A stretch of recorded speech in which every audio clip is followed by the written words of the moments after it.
$370,000, 11 days. And every certified specialist between Toronto and Stuttgart, and the McLaren still sat dead in Bay 2, like something expensive that had forgotten how to breathe. Serena Winslow had closed a 9-figure acquisition before she turned 31. She had restructured a failing luxury dealership network into the highest-grossing private automotive group in Ontario. She had done these things through discipline and clarity and the specific, relentless competence of a person who had decided very early that the world would not hand her anything and had built accordingly. But she could not make her car start.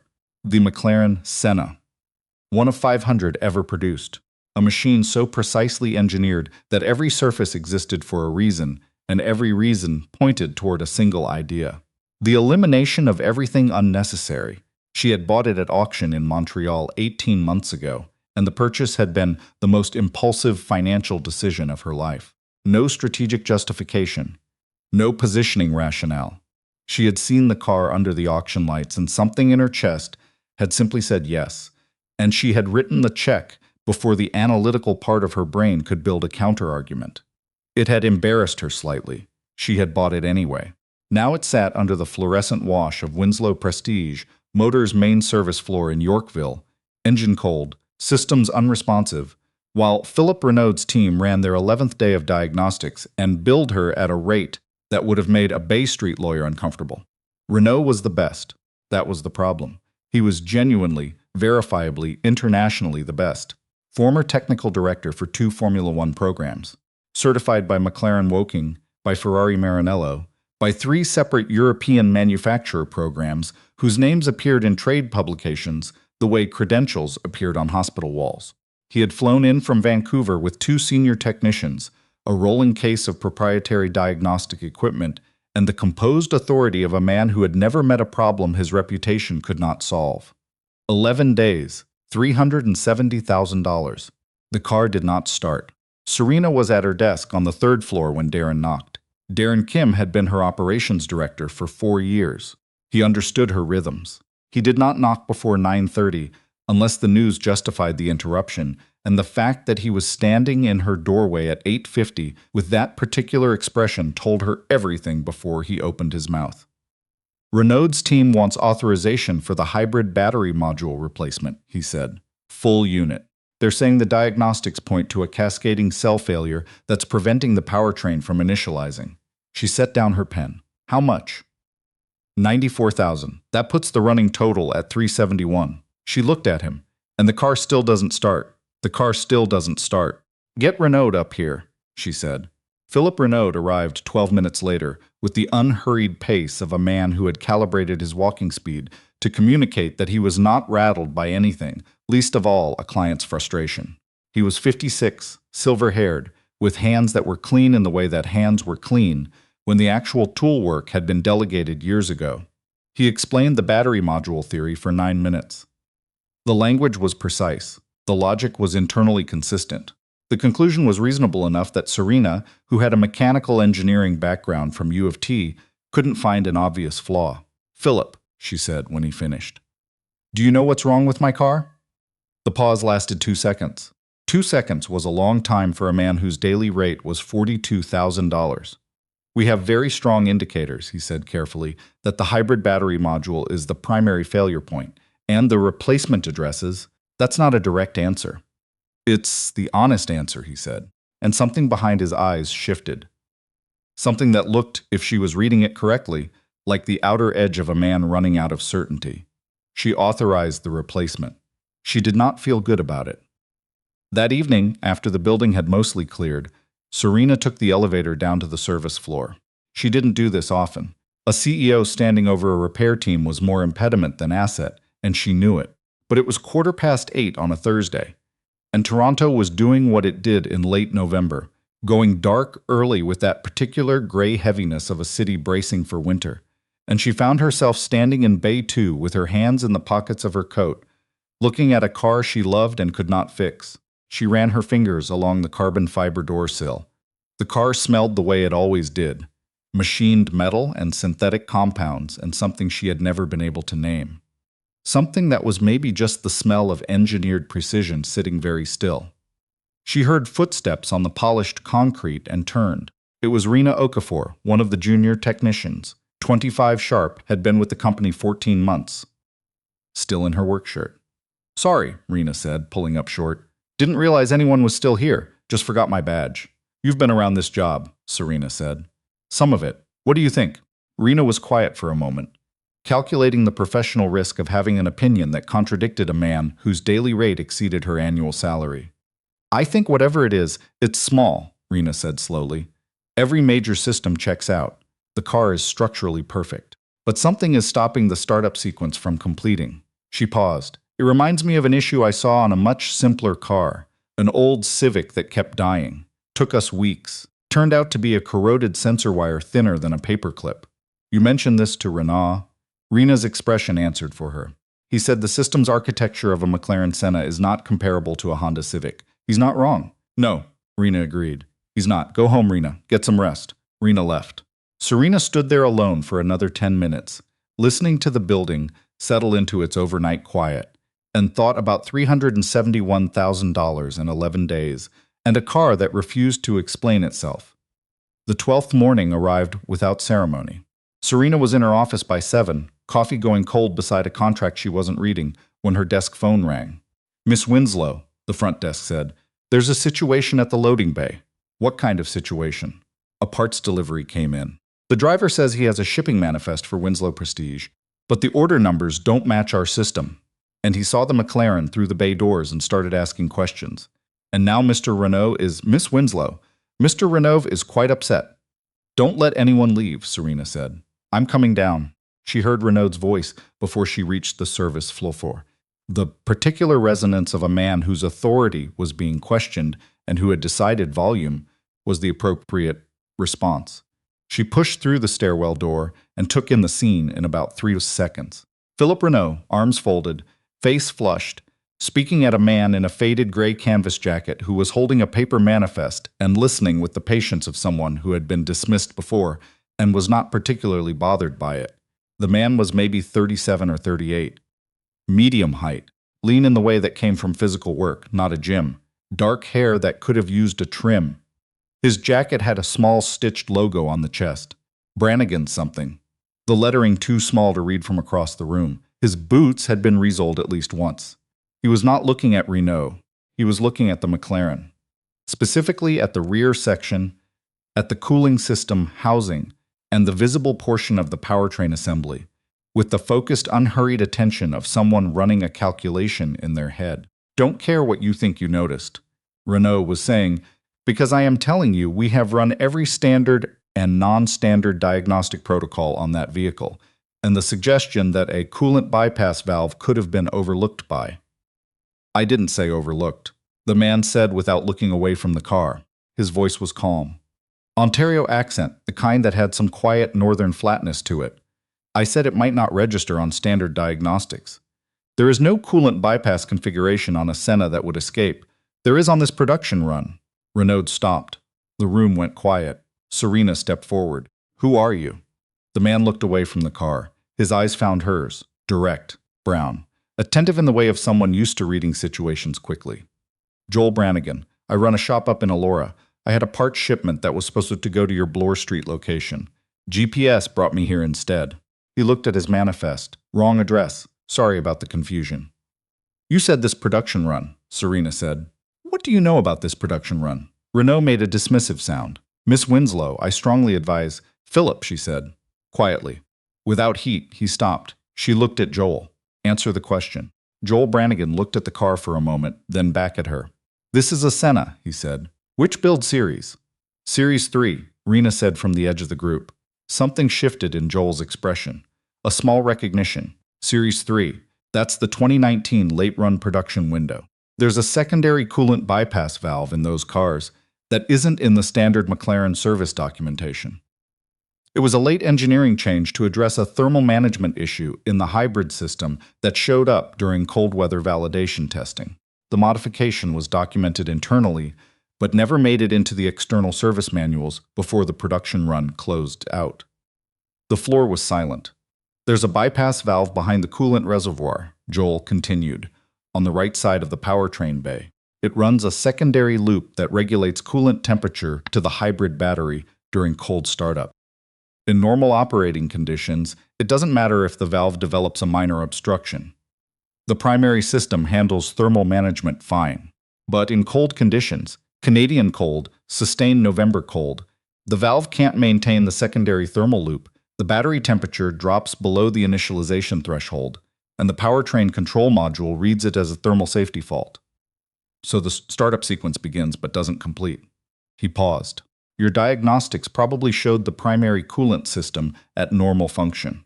That's because the secondary loop isn't in the standard test protocol. Nobody on Renault's team said anything. And where exactly, Renault said, with the controlled tension of a man recalibrating, are you getting this information? Joel Brannigan looked at Philip Renault for a moment. I was a thermal systems engineer at McLaren Automotive for 7 years, he said. I was on the team that designed the cold weather bypass modification for the Series 3 production run. He paused. I know about the valve because I specified it. For a moment, nobody moved. Then Rena made a small sound that was almost a laugh. Two of Renault's technicians exchanged a look. Renault himself drew up to his full height with the compressed energy of a man who understood what was happening and had no clean way to stop it. You designed, the Renault started. Part of the thermal management system, Joel said. There was a team. I'm not claiming I built the car. You left McLaren, Serena said, to run a garage in Elora. It wasn't quite a question. He heard the implied one underneath it. I left McLaren to raise my daughter, he said simply. She needed me here. The career was over there. He said it the way people said things they'd made peace with years ago. No bid for sympathy. No invitation to dig further. You said, the valve is behind the coolant reservoir, Serena said. Right side of the powertrain bay. There's an access panel that looks structural. You'd miss it if you didn't know it was there. Can you show me? Renault stepped forward. Miss Winslow, I must strongly advise. Philip. She looked at him directly. Your team has had 11 days and $371,000. The car doesn't start. I'm going to let this man look at it. If he's wrong, we'll know in 15 minutes.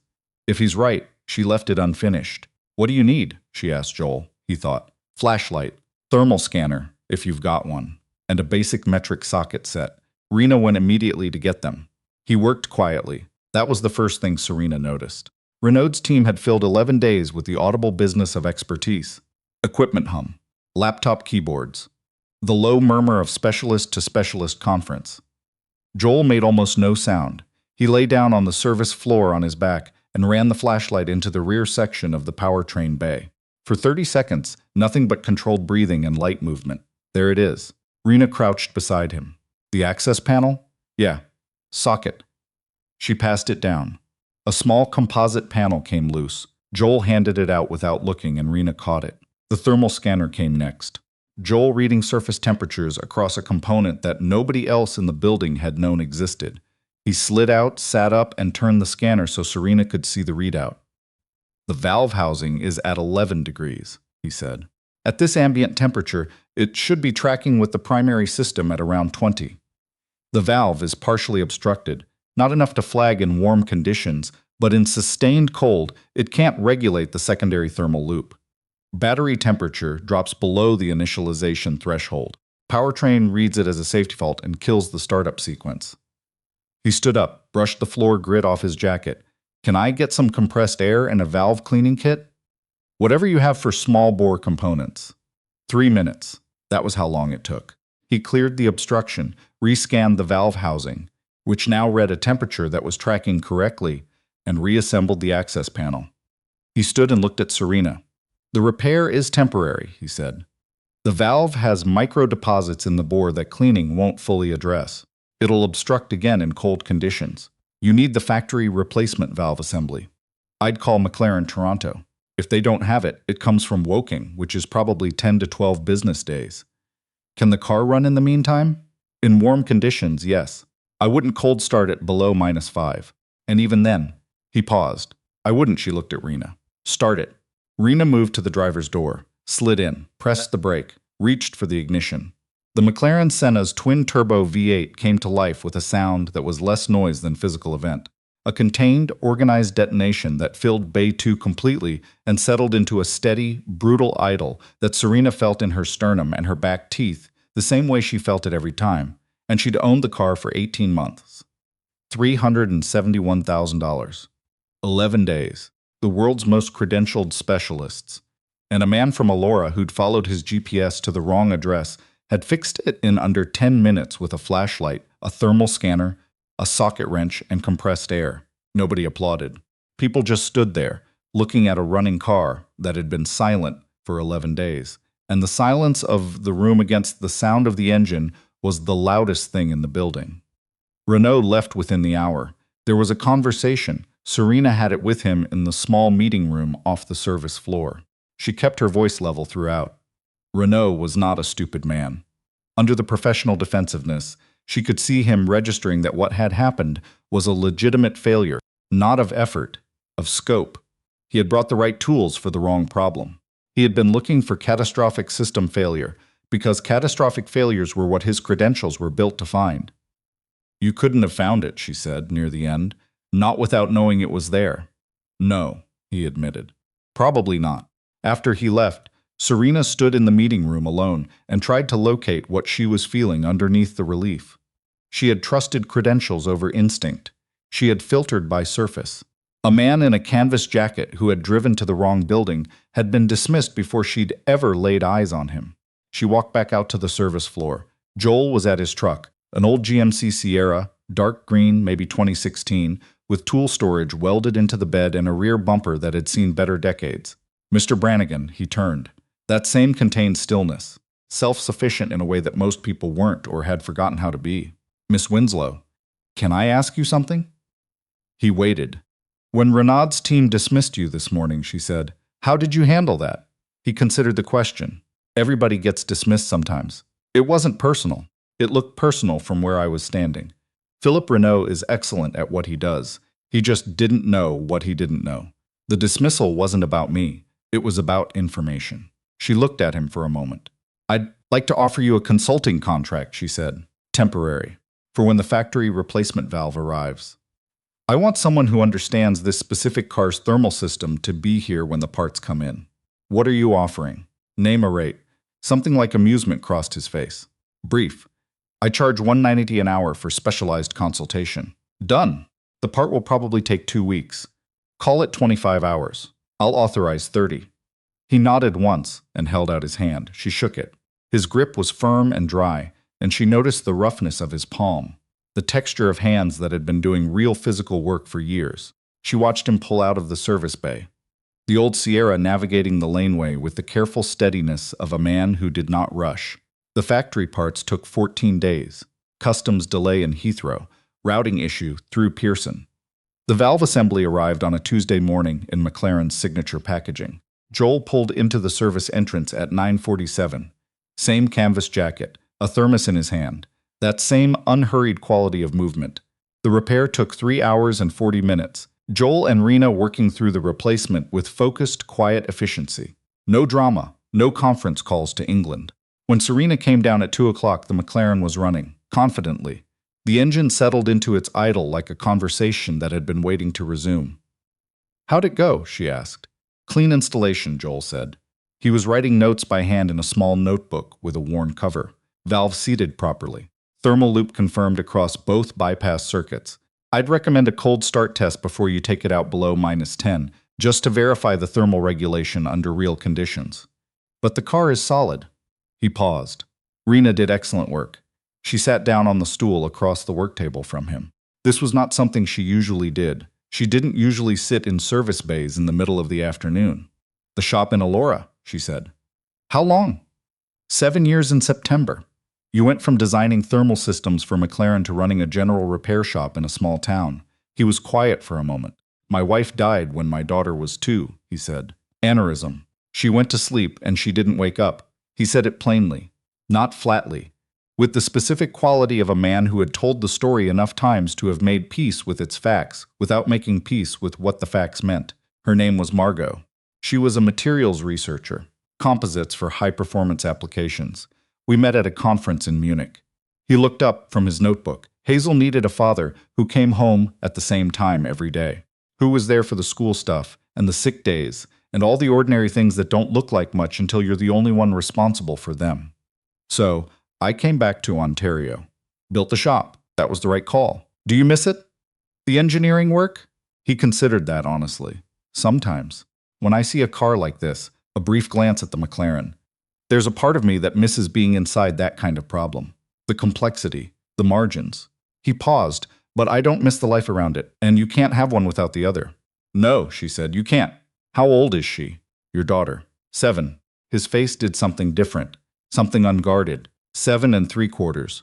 She'd tell you the quarters matter a lot at 7. Serena smiled. What does she want to be? This month, a marine biologist. Last month, a veterinarian.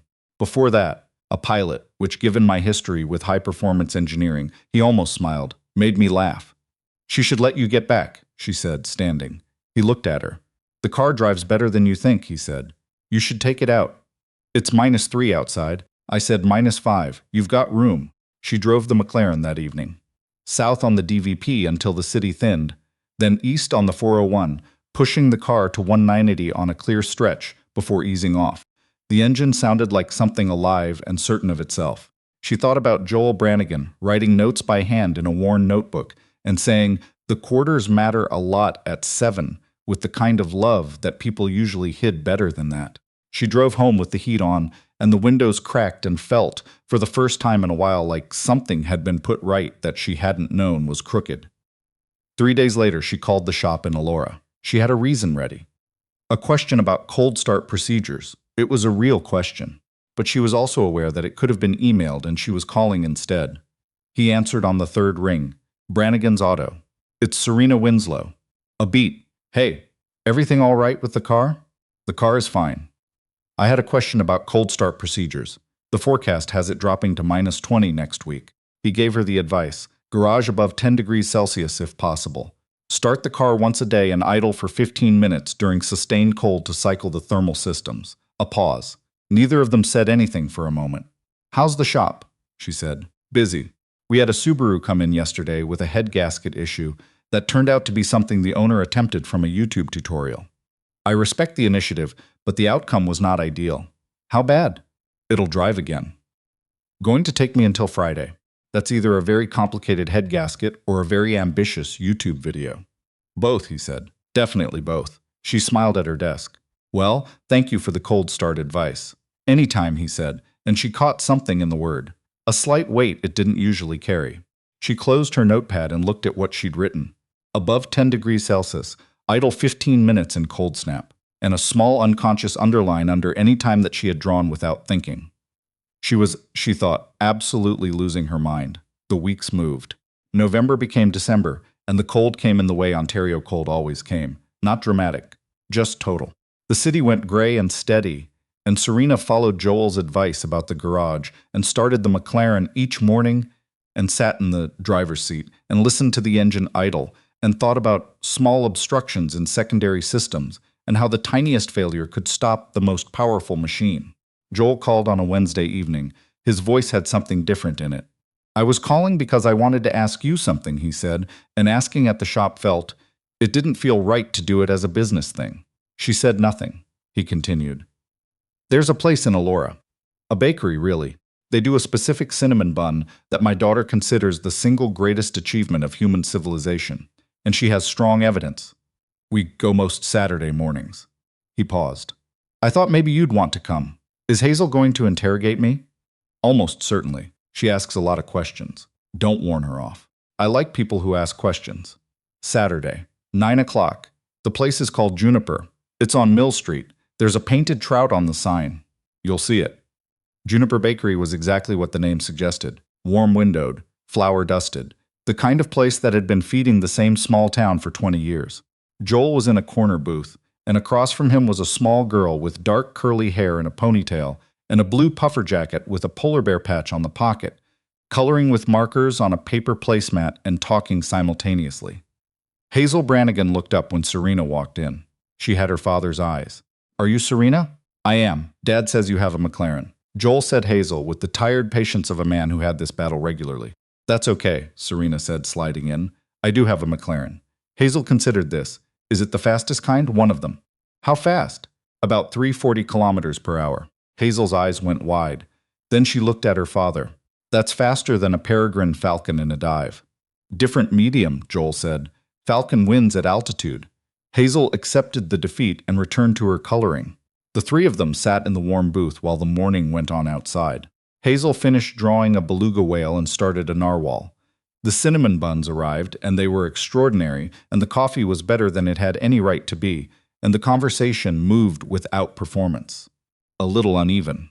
Occasionally interrupted by Hazel, asking questions that cut across whatever they were discussing, with the directness of someone who had not yet learned that opinions were supposed to be moderated.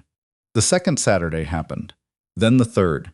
By the fourth, Serena stopped thinking of them as an event and started thinking of them as what Saturdays were. On the fifth Saturday, Hazel wasn't there. Sleepover at her friend Bia's house.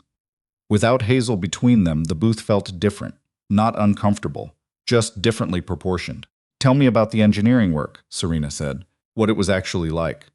Joel looked out the window at Mill Street, where December was doing what December did in small Ontario towns.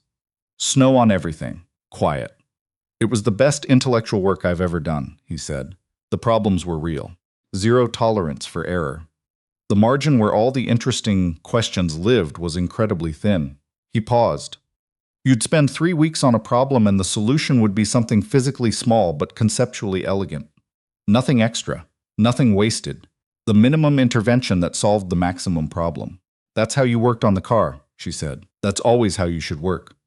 Most people overcomplicate. It's usually one thing. The difficulty is being patient enough to find the one thing instead of throwing resources at the 100. "Joel," she said, "I need to ask you something honestly." He set down his cup. "I know what this is for me," she said. "I know it's real, and it's become something I don't want to be without. But I can't always read what this is for you. You're careful, I understand why. But sometimes I can't tell if the careful is how you are or if it's distance." He was quiet for a long moment. When Margot died, he said, "I stopped being a person who made plans beyond the immediate next thing. Because the experience of having plans dissolve without warning, that changes how you move through the world." He paused, "So I moved slowly, not because I was unsure about you, because I was sure. And that was the scarier thing. Being sure about someone again," she said. "Yeah? After you've been sure about someone and they were just gone." He looked at her. "It's not distance. It's me relearning how to be in something without holding the exit in my peripheral vision." She reached across the table and put her hand on his. "I'm not going anywhere," she said. "I know," he said. "That's the part I'm working on believing." They sat there while the morning went on. The bakery filling with other Saturday mornings. Other ordinary routines that looked from the outside like nothing in particular. She drove back to Toronto on the 401 with the windows down despite the cold, because the air off the escarpment smelled like frozen pine and something clean, and she thought about secondary loops and thermal thresholds and the way the smallest obstruction in the quietest part of the system could stop everything, and about a man in Elora who had taught her, without meaning to, that the most important connections were the ones that didn't announce themselves. The ones that ran parallel to the main architecture, undocumented, carrying part of the load without recognition, visible only when they failed, and only fixable by someone patient enough to know they were there. She had spent her whole career building systems and protecting them against the visible failures. The big, expensive, diagnosable ones that justified expensive solutions and credentialed experts. What she had been worse at was the secondary connections. The things that only mattered when the cold came in and the margins disappeared and everything contracted down to what was actually holding. She was learning to maintain those now. It was slower work than building. It required a different kind of attention. Less dramatic, less measurable. It required looking at the things that didn't announce their value and understanding that they were part of what made everything run. The city appeared ahead of her on the highway, lit and sprawling against the December dark. Somewhere behind her, west and north, Elora sat quiet in the snow, and a man was closing up a bakery booth and driving home to a house where a 7 3/4-year-old would be back from her sleepover by noon, already talking about belugas before she got through the door. Her phone had 2 work emails she'd answer in the morning, and 1 text from Joel that said, "Safe drive home," and 1 from Hazel that said, "Bia says narwhals are fake. I need backup." She answered Joel first. "Safe. Thank you for this morning. His reply came in under a minute. Next Saturday. Next Saturday, she wrote back. She set her phone down and looked through the windshield at the highway ahead and the dark and the snow falling through her headlights, one flake at a time, each one small and quiet and individual, and all of them together changing the entire surface of the world.